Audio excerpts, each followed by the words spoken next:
Here we are, all set to head north from Toronto for 5 days. Should be fun. Ganaraska Forest is 11,000 acres of riding tracks not far from Toronto, and it's the home of Trail Tours, who helped us run the coaching sessions there. These guys have introduced hundreds to dirt riding for the first time and were a huge help with our coaching sessions. Thanks, guys. I just want to say these Canadians are freaks of nature when it comes to balance. Distraction. It was interesting to see the Australian tyre, Motos Hybrid, fitted to all the Trail Tours bikes and a few others as well.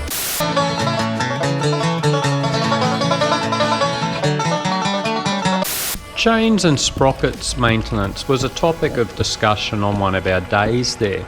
I've said it plenty of times, I actually don't know much about mechanical stuff, but like everyone, I keep learning as I go along.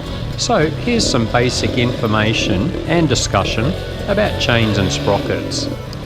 Adjusting and replacing chains and sprockets ain't fun.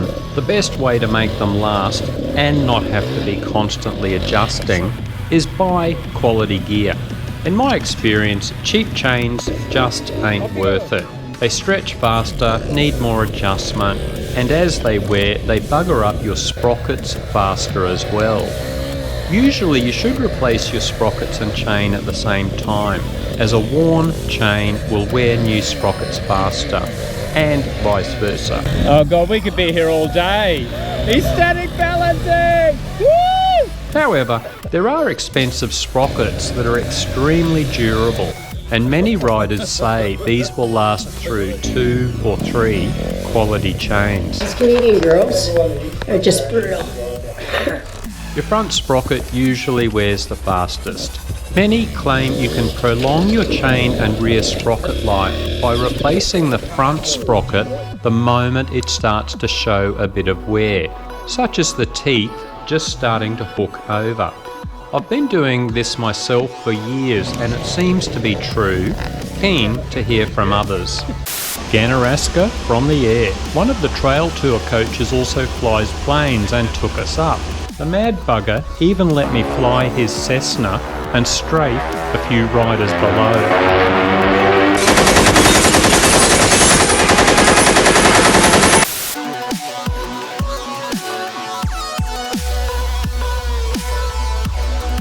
Run an O-ring chain. Most enduro bikes come standard with this. It needs less maintenance and lasts longer as the O-ring seals in every link, keeping the internal chain grease safe from the outside elements. Non-O-ring chains are usually used on motocross and trials bikes as they are lighter and have a bit less friction if you want that last fraction of horsepower for racing.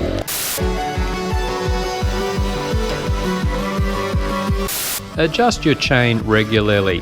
I chatted with a bike mechanic recently who said most bikes that come into his shops have chains that are too tight or too loose, causing premature wear. Ice cream? G'day, mate. Watch out for the drop there. Ice cream. A chain that's too tight will quickly stretch it and wear fast. Too loose and it's wearing your chain guides and can get very noisy with all that chain slap. Oh, full-on Canadian motocross. This is as big as the bikes get. Maintain your chain. Clean it after every ride. If you use a pressure washer, don't get it too close as it can force water past your O-rings and inside the links. If you use solvents, be careful what you use as some can cause swelling of the O-rings or deteriorate the rubber O-rings over time. Here's an interesting test done by one rider.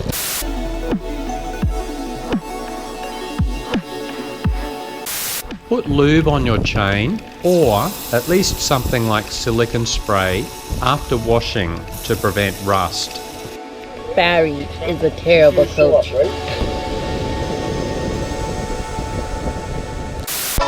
If you are truly determined to make something happen and you are persistent, you can do anything you want. To lube or not lube your chain? This is an interesting debate.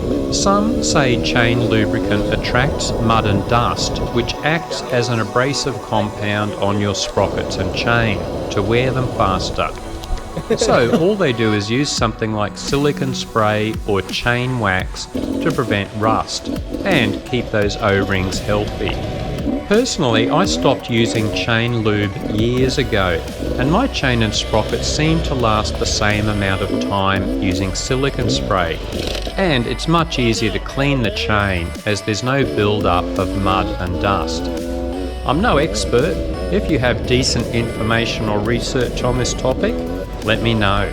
What's up? When to replace chains and sprockets? I've always been on a budget, and I will go until the sprocket teeth are getting substantially worn and hooking over.